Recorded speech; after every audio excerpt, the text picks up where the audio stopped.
Hello everyone, welcome to education enhancement. आज हम अपने chapter microorganisms friend and foe का एक इंटरेस्टिंग और इम्पॉर्टेंट टॉपिक डिस्कस करने जा रहे हैं, जो है प्रिजर्वेशन ऑफ फूड। तो आज का सेशन स्टार्ट करने से पहले आप प्लीज़ हमारे इस चैनल को सब्सक्राइब और बेल आइकन को क्लिक कीजिएगा, ताकि आप लोगों को हमारे इस चैनल की नोटिफिकेशंस आती रहेंगी। तो चलिए आज का सेशन स्टार्ट करते हैं। प्रीवियस सेशन में हमने फूड पॉइजनिंग के बारे में पढ़ा था, जिसमें हमने देखा था कि कैसे ये माइक्रो ऑर्गेनिजम्स हमारे फूड पे ग्रो करते हैं और टॉक्सिक सब्सटेंसेस रिलीज करते हैं, जो हमारे फूड की केमिकल प्रॉपर्टीज़ को चेंज करते हैं, और इसी चेंज की वजह से हमारा फूड अनफिट हो जाता है कंज्यूम करने के लिए, और फिर हम उस फूड को फेंक देते हैं या डिस्कार्ड कर देते हैं। बट ऐसा कब तक चलेगा? हम ऐसा कब तक अपने फूड को फेंकते रहेंगे स्पॉइलेज की वजह से? हमें कोई सोल्यूशन ढूंढने की ज़रूरत है, तो वो सोल्यूशन है प्रिजर्वेशन ऑफ फूड। देखिए, हम दिन में बहुत सी मुख्तलिफ चीज़ें खाते हैं, चाहे ब्रेकफास्ट हो, लंच हो या डिनर हो। ऐसा कभी नहीं होता है कि हम एक ही चीज़ दिन को खाएं। अब बात यह है कि जो चीज़ें हम खाते हैं उनकी शेल्फ लाइफ एक दूसरे से डिफरेंट क्यों होती हैं। जैसे पल्सेस को हम काफ़ी टाइम तक घर में रख सकते हैं, पर फ्रूट जब हम बाज़ार से लाते हैं तो हम इनको जल्दी से कंज्यूम करते हैं, क्योंकि ये जल्दी से ख़राब हो जाते हैं। पर ऐसा क्यों होता है? ये सवाल भी आपके दिमाग में उठ रहा होगा। तो वो इसलिए होता है क्योंकि फ्रूट्स में वाटर कंटेंट काफ़ी ज़्यादा होता है as compare to the pulses, और माइक्रो ऑर्गेनिजम्स को ग्रो करने के लिए यही मॉइस्चर कंटेंट चाहिए होता है। आप लोगों ने देखा होगा बारिश के मौसम में फूड जैसे कि ब्रेड पे फंगल ग्रोथ होती है। वो इसलिए होती है क्योंकि हवा में नमी होती है, जो माइक्रो ऑर्गेनिजम्स की ऑप्टिमम ग्रोथ के लिए बेस्ट होती है। दूसरी साइड से जिन चीज़ों में मॉइस्चर कंटेंट कम होता है, उन पे माइक्रो ऑर्गेनिज्म ग्रो नहीं करते। तो इस बेसिक एग्जांपल से हमने ये सीखा कि अगर हम किसी भी तरह इस मॉइस्चर कंटेंट को फूड से निकालें या कम करें, तो हम काफ़ी हद तक इस फूड को बचाने में कामयाब हो जाएंगे। सो जो हमारा फर्स्ट सोल्यूशन है वो है मॉइस्चर कंटेंट को कम करना। तो देखिए, the food material like milk, fruits, vegetables, meat, fish and cooked foods get spoiled easily. ये चीज़ें क्यों जल्दी से स्पॉइल हो जाती हैं? वो इसलिए क्योंकि इन चीज़ों में वाटर कंटेंट काफ़ी ज़्यादा होता है, जिस पे माइक्रो ऑर्गेनिजम्स की ग्रोथ ईजिली हो सकती है। यहाँ पर एक डेफिनेशन दी गई है फूड प्रिजर्वेशन की, वो है the process in which the food materials are given a suitable physical और chemical treatment to prevent their spoilage is called food preservation. तो फूड प्रिजर्वेशन एक ऐसी प्रोसेस है जिसमें एक फूड को सुटेबल फिजिकल या केमिकल ट्रीटमेंट दिया जाता है, ताकि उसको स्पॉइलेज से बचाएं। आप अभी अपने स्क्रीन पे देख रहे होंगे, ये कुछ मेथड्स हैं फूड को प्रिजर्वेशन करने के लिए। हम इनको एक एक करके अच्छे से पढ़ेंगे। पहले आप देख लीजिए कि कौन कौन से मेथड्स हैं। पहला मेथड है सन ड्राइंग, दूसरा है हीटिंग, तीसरा है कूलिंग, चौथा है डीप फ्रीजिंग, फिफ्थ है एडिशनल ऑफ कॉमन साल्ट, और सिक्स्थ है एडिशन ऑफ शुगर, और सेवन्थ है addition of mustard oil and vinegar, और एट्थ है use of special chemical preservatives, और नाइन्थ है पास्चराइजेशन, और टेंथ है packing food in air tight packets. तो चलिए हम इनको एक एक करके अच्छे से डिस्कस करते हैं। देखिए, जो पहला है प्रिजर्वेशन बाय सन ड्राइंग और डिहाइड्रेशन। डिहाइड्रेशन नाम से आप वाकिफ़ होंगे काफ़ी अच्छी तरह से। देखिए, ये जब हम पानी नहीं पीते हैं तो हमारे घर वाले हमारे पीछे पड़े होते हैं, क्यों कि आप पानी पी लो, क्योंकि अगर हम पानी नहीं पिएंगे तो उससे क्या होता है, चांसेस होते हैं डिहाइड्रेशन होने की। ये डिहाइड्रेशन हमारे लिए अच्छा नहीं होता है। लेकिन अगर हम ये डिहाइड्रेशन इंटेंशनली फूड आइटम्स में करें, तो हम उन फूड आइटम्स को स्पॉइलेज होने से बचाएंगे। वो इसलिए, जैसे देखिए, जब हम किसी फूड आइटम को सन ड्राई करते हैं तो उससे क्या होता है, उससे जो वाटर कंटेंट इस फूड आइटम में होता है वो इससे निकल जाता है बाय मीन्स ऑफ एवापोरेशन।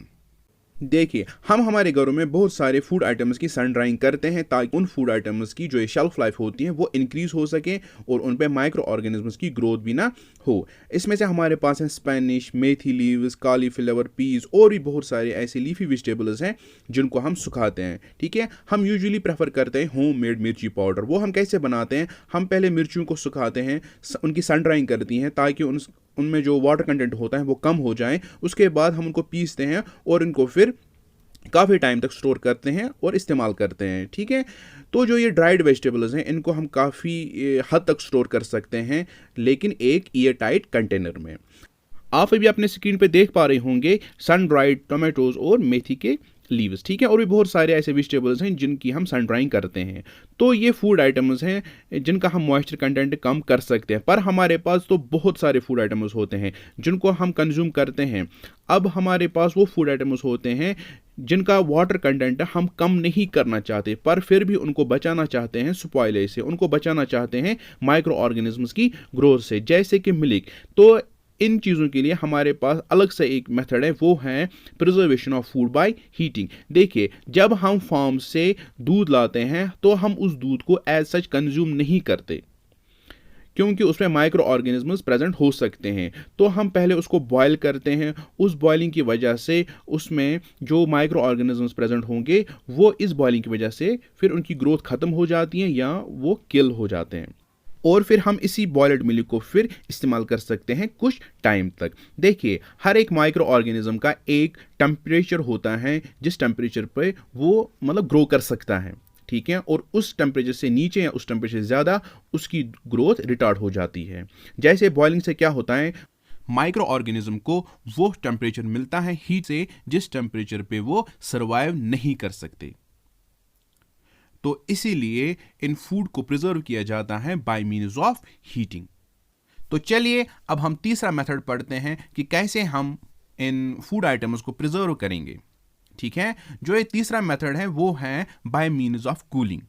देखिए, मैंने आपको इससे पहले बताया कि माइक्रो ऑर्गेनिजम्स के पास एक खास टेम्परेचर होता है जिस टेम्परेचर पे उनकी ग्रोथ हो सकती है। अगर वो उनका टेम्परेचर उस टेम्परेचर से कम चला गया तो इस माइक्रो ऑर्गेनिज्म की ग्रोथ वहां पर स्टॉप हो जाएगी।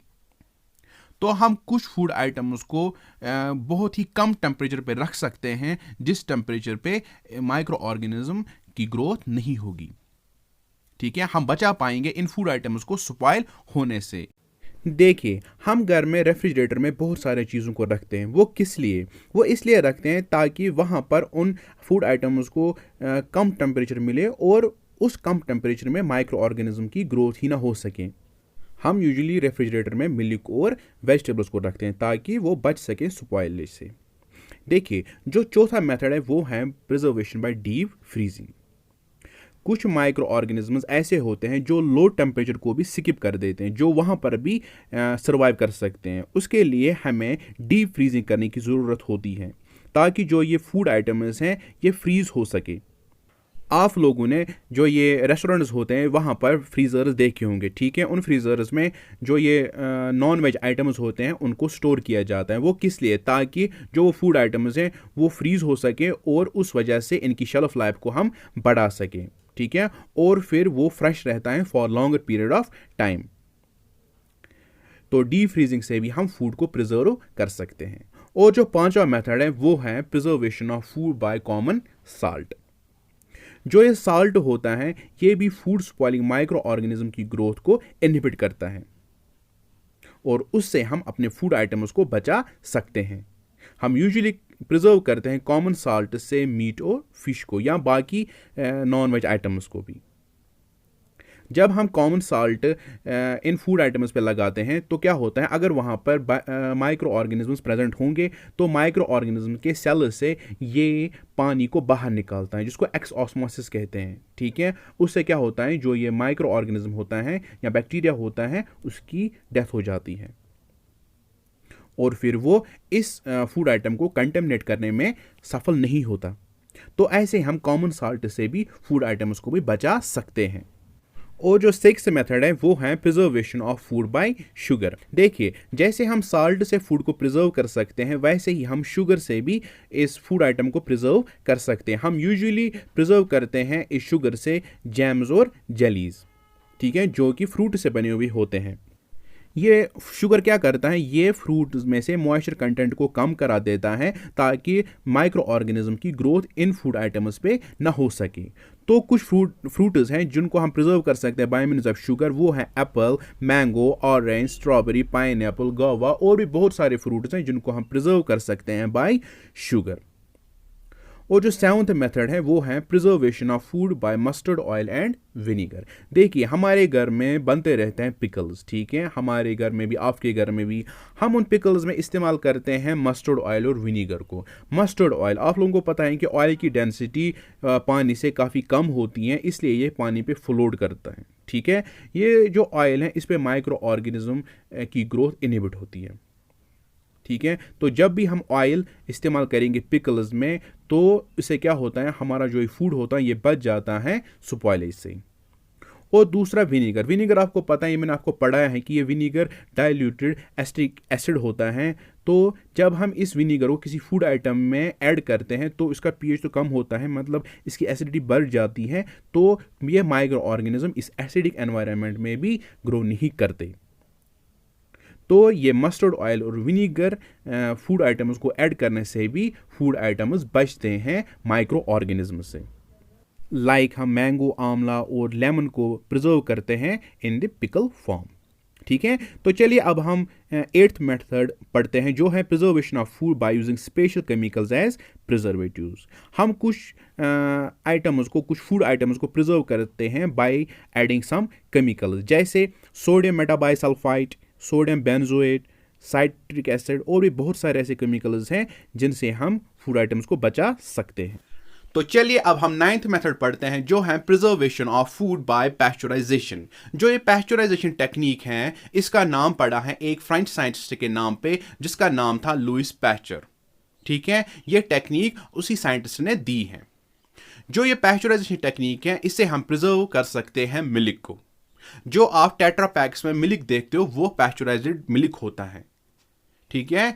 It actually involves the process of heating followed by quick cooling. इस पैस्चराइजेशन में होता क्या है, पहले मिल्क को बॉयल किया जाता है 70 डिग्री सेल्सियस तक 15 से 30 सेकंड के लिए। उससे क्या होता है, जो बैक्टीरिया इसमें प्रेजेंट होंगे वो मर जाते हैं, और उसके बाद इसको जल्दी से कूल डाउन किया जाता है ताकि बैक्टीरिया की ग्रोथ इसमें ना हो सके, और फिर इसी मिल्क को फिर स्टोर किया जाता है।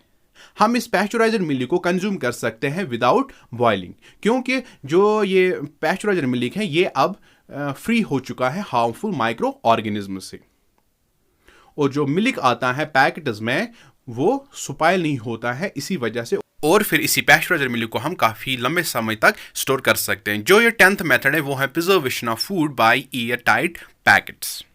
तो देखिए हम बहुत सारे फूड आइटम्स को बचा सकते हैं by using year tight packets या ईयर टाइट कंटेनर्स, ठीक है। आप लोगों को पता है कि हमारे एनवायरनमेंट में बहुत सारे माइक्रो ऑर्गेनिजम्स के स्पोर्स फ्लोट करते रहते हैं, और जब वो स्पोर्स होस्ट के कांटेक्ट में आ जाते हैं तो उस होस्ट को इन्फेक्ट कर देते हैं। तो ऐसे ही अगर हम अपने फूड आइटम्स को अनकवर्ड रखेंगे तो माइक्रो ऑर्गेनिजम्स इस पे बैठ जाएंगे और इस पे इनकी ग्रोथ हो जाएगी। तो हमें चाहिए कि हम ईयर टाइट पैकेट्स इस्तेमाल करें अपने फूड को बचाने में।